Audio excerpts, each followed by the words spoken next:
Hello guys, ഇന്ന് ഞങ്ങളുടെ വീട്ടിലൊരു കിടിലമായിട്ട് ഉണ്ടാക്കിട്ടാ. അത് വേറെ ഒന്നല്ല കേട്ടോ, കട്ട്ലേറ്റ് ആണ് കേട്ടോ. ഇതേത് കട്ട്ലേറ്റ് ആണെന്ന് വെച്ചാൽ വെജ് അല്ല, ചിക്കൻ അല്ല, ബീഫ് അല്ല, പിന്നെ ഏത് കട്ട്ലേറ്റ് ആവൂലേ? ഓക്കെ, ഞാൻ മടുപ്പിക്കുന്നില്ല കേട്ടോ. ഇതാണ് ചക്കക്കുരു കട്ട്ലേറ്റ്. കട്ട്ലേറ്റ് ഒക്കെ വീട്ടിലുണ്ടാക്കിയിട്ടുണ്ടെങ്കിലും ഇങ്ങനത്തെ ചക്കക്കുരു കട്ട്ലേറ്റ് ഞങ്ങളുടെ വീട്ടിൽ ആദ്യമായിട്ടാണ് ഉണ്ടാക്കുന്നത്. ഇന്നലെ അമ്മയുടെ വീട്ടിൽ നിന്ന് ചക്ക കൊണ്ടുവന്നിട്ടുണ്ടായിരുന്നേ. അപ്പൊ എപ്പോഴും ഈ ചക്കക്കുരുണ്ട് ഉപ്പേരി ഉണ്ടാക്കുക, അല്ലെങ്കിൽ പരിപ്പിന്റെ കൂടെ വെക്കുക, ഇതൊക്കെ ചെയ്യാറ്. അപ്പൊ ഇപ്രാവശ്യം ഞങ്ങൾ ചക്കക്കുരുണ്ട് കട്ട്ലേറ്റ് ഉണ്ടാക്കാന്ന് വെച്ചു. അതാട്ടോ ഞാനിപ്പോൾ ഉണ്ടാക്കിയത്. സംഭവം അമ്മ പറഞ്ഞപ്പോഴാ ഈ ചക്കക്കുരുണ്ട് കട്ട്ലേറ്റ് തന്നെ ഉണ്ടാക്കാൻ പറ്റും എന്നുള്ള കാര്യം ഞാൻ അറിഞ്ഞത്.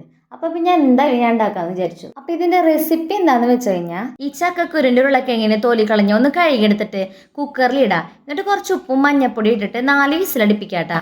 പിന്നെ എനിക്ക് മഡ്ഗേരം ഒക്കെ കൂടി ഒരുമിച്ച് ഇട്ടു എന്നുള്ളൂട്ടാ. അങ്ങനെ അതിന് ചക്കക്കുരു എടുത്ത് മാറ്റിയിട്ട് മിക്സിയിലിട്ട് ഒന്ന് പേസ്റ്റ് പരുവത്തിലാക്കിയിട്ട് അതിന്റെ കൂടെ വേവിച്ച് ഉരുളക്കിഴങ്ങ് കൂടി ഇടാം. ഉരുളക്കിഴങ്ങ് ചെറുതായിട്ട് നുടച്ചു കൊടുക്കാട്ടാ. പിന്നെ എന്താ വെച്ചാൽ പാൻ ചൂടാക്കി വെളിച്ചെണ്ണ ഒഴിച്ച് കുറച്ച് സബോള, പച്ചമുളക്, മല്ലിയില, ഇഞ്ചി വെളുത്തുള്ളി പേസ്റ്റ്, കുറച്ച് ഉപ്പും കൂടി ഇട്ട് ഒന്ന് വഴക്കിയെടുക്കുക. അങ്ങനെ കുറച്ചൊന്ന് മൂത്ത് വന്നതിന് ശേഷം ഈ കൂട്ടെടുത്ത് ചക്കക്കുരു ഉരുളക്കിഴങ്ങ് പേസ്റ്റിലേക്ക് ഇട്ട് കൊടുക്കുക. എന്നിട്ട് ഇതിലേക്ക് മുളക് പൊടി, മസാലപ്പൊടി, കുരുമുളക് പൊടി, ലേശം ഉപ്പും കൂടി ചേർത്തിട്ട് നന്നായിട്ട് കുഴച്ചെടുക്കുക. ഇതൊന്ന് മിക്സ് ചെയ്യുമ്പോൾ കുറച്ച് വെളിച്ചെണ്ണ കൂടി ചേർത്തിട്ട് മിക്സ് ചെയ്യണേ.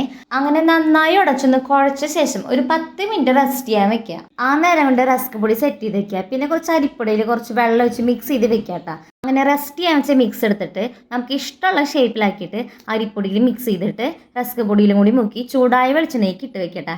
അങ്ങനെ ഒരു സൈഡ് വെന്ത് കഴിഞ്ഞാൽ മറിച്ചിടട്ടാ. അപ്പൊ ഇത്രയും കഴിഞ്ഞ് കഴിഞ്ഞാൽ നമ്മുടെ ചക്കക്കുരു കട്ട്ലേറ്റ് സെറ്റ് ആയിട്ടാ. ലവിന്റെ ഷേപ്പ് ഏകദേശം ഒക്കെ ഒന്ന് സെറ്റ് ആയിട്ടില്ല കേട്ടാ. എന്നാലും സംഭവം ടേസ്റ്റ് ആയിട്ടുണ്ട് കേട്ടാ. അപ്പൊ നിങ്ങളും കൂടി ഒന്ന് ട്രൈ ചെയ്തിട്ട് ഒന്ന് അഭിപ്രായം പറഞ്ഞോളാം കേട്ടാ.